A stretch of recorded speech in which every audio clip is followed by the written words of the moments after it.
Pergerakan pulang ke kampung sempena Hari Raya Aidiladha pada 20 Julai ini masih tidak dibenarkan berikutan larangan rentas negeri dan daerah yang masih berkuat kuasa.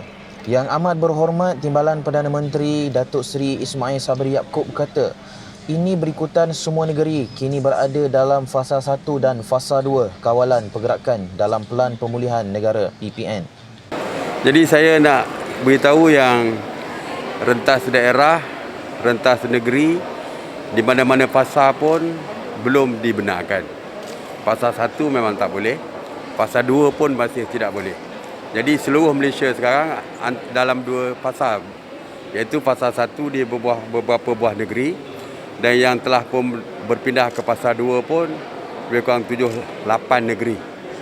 Jadi fasa 1 atau fasa 2 pun masih belum rentas daerah ataupun rentas negeri. Beliau berkata demikian kepada media selepas melakukan lawatan ke Pusat Pemberian Vaksin PPV Dewan Jubli Perak Sultan Haji Ahmad Shah di Kuantan hari ini. Turut hadir Yang Berhormat Menteri Besar Pahang Datuk Seri Haji Wan Nurul Diwan Ismail, Yang Berhormat Setiausaha Kerajaan Pahang Datuk Seri Dr. Salihuddin Ishak, Timbalan Menteri Pembangunan Luar Bandar 1, yang juga Ahli Parlimen Lipis Yang Berhormat Datuk Seri Abdul Rahman Muhammad, Pengurusi Jawatan Kuasa Kerja Raya, Pengangkutan dan Kesihatan Negeri Pahang Yang Berhormat Datuk Seri Nurul Azali Sulaiman dan Pengurusi Jawatan Kuasa Kerajaan Tempatan dan Perumahan Negeri Pahang Yang Berhormat Datuk Abdul Rahim Muda. Beliau turut meminta orang ramai mengambil iktibar daripada kes yang berlaku selepas Hari Raya Aidilfitri lepas yang menyebabkan wujudnya kluster rentas negeri. Dalam pada itu, beliau berkata kebenaran untuk merentas daerah dan negeri akan diberikan setelah memperoleh imuniti kelompok dan semua negeri berada dalam fasa 3 dan fasa 4 PPN.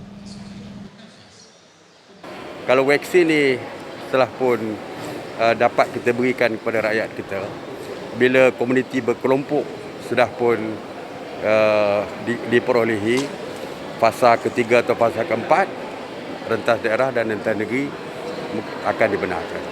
Jadi tunggulah fasa-fasa yang akan datang ni. Fasa 3 boleh rentas daerah, fasa 4 boleh rentas negeri dah. Jadi sabarlah sikit.